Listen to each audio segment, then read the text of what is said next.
Kempinski Fleuve Congo Hotel a servi de cadre à la sortie officielle d'un nouveau courant politique de l'opposition dénommé les progressistes.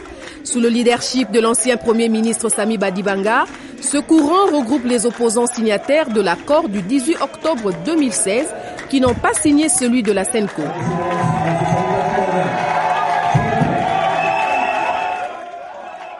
Sous les acclamations de ses nombreux partisans, Samy Badibanga fait le constat que l'accord de la Saint-Sylvestre risque de ne pas atteindre son objectif, à savoir l'organisation des élections en fin décembre 2017. Le leader des progressistes estime que l'accord de la Saint-Sylvestre est la seule feuille de route pour la gestion de la période intérimaire. Pour arriver aux élections, l'accord du 31 décembre doit être appliqué. Pour être appliqué, il doit être approfondi. Il faut donc amender l'accord du 31 décembre qui est encore sur la table et auquel renvoie la résolution 2348 des Nations Unies. Nous pouvons et nous devons négocier un addendum avant le 31 décembre pour remédier aux faiblesses de cet accord. Quelles sont ces faiblesses? La principale est d'avoir été négocié sans l'autorité d'une institution de droit international, dont la légitimité et le poids politique engagent et obligent toutes les parties à l'appliquer dans sa lettre, dans son esprit et dans les délais fixés. Cependant, il faut conclure et signer rapidement un addendum sous les auspices de l'ONU, de l'Union européenne, de l'Union africaine et de l'Organisation internationale de la francophonie afin d'en rendre les résolutions obligatoires. La République démocratique du Congo est confrontée à des crises politiques récurrentes dont l'une des causes fondamentales est la contestation de la légitimité des institutions. Selon l'adage, il n'y a pas de droit efficace sans sanction, l'accord doit être amendé pour intégrer des conséquences claires en cas de violation.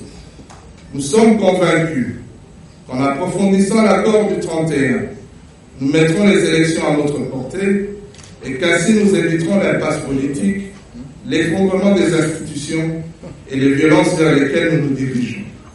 La ligne politique que nous défendons est effectivement différente d'autres au sein de l'opposition.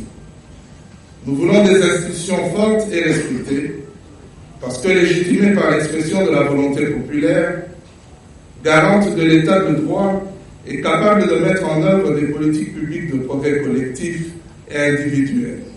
Ces différences, nous les avons assumées et continuons à les assumer avec force, mais aussi avec tolérance. Le respect des différences est l'essence de la démocratie. C'est bien simple, la démocratie n'existe pas sans pluralisme politique. C'est pour cela que nous avons décidé de lancer ensemble un nouveau courant au sein de l'opposition. Un courant porteur d'espoir et de progrès, un courant porteur d'un avenir de paix et de sécurité qui permette à chacun de construire son avenir et ses projets dans un état de droit et de transparence fondé sur les institutions fortes, un courant porteur de liberté et d'exigence, un courant porteur de progrès et de partage des efforts et des fruits de la croissance. Ce courant, nous avons choisi de le baptiser les progressistes. Ainsi, la mission de notre courant est de fédérer ceux qui veulent construire et articuler une vision de progrès pour notre pays.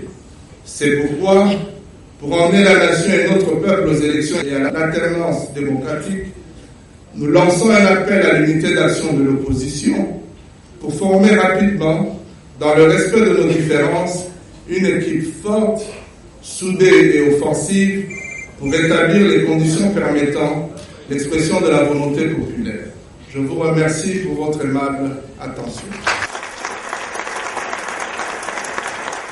Emboîtant le pas à Samy Badibanga, les leaders des partis membres ont signé le protocole portant la création du courant progressiste.